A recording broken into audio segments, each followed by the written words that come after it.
One day. We have no community now.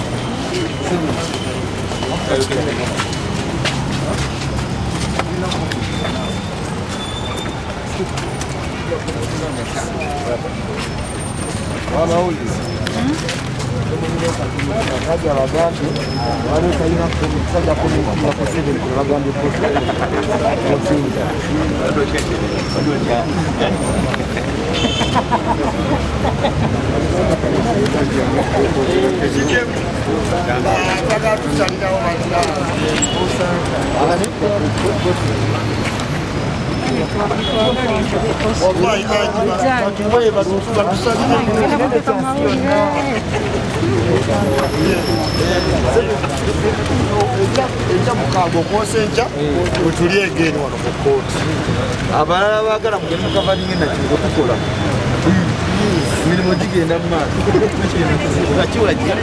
tulabe mukavalinga ekisaawe mukooti baagala 7 lwakusatu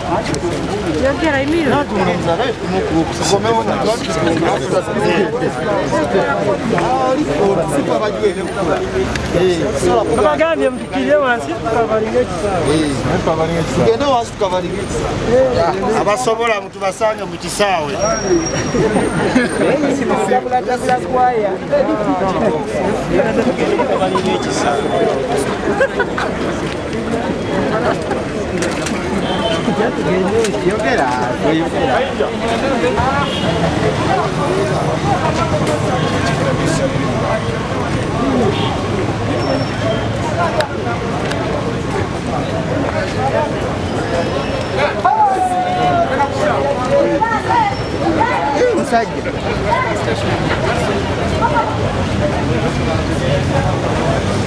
Leero tuze mu kooti tubadde tusuubira okufuna ruling ya kooti okusalawo kwa kooti kusaba kwaffe twateekamu wiiki eziwedde twali twasaba kooti egobe difensi ya banka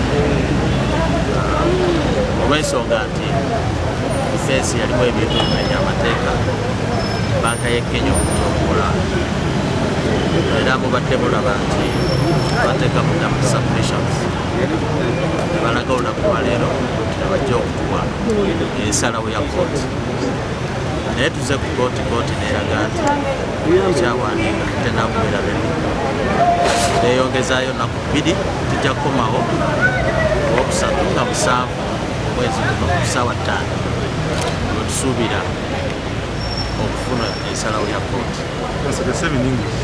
Today we came to receive the ruling grounds of illegality, but the ruling was not ready.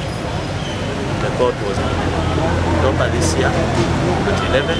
That's when we shall come back to receive the ruling of the court. Everything else in the case will depend on how the court rules on that day.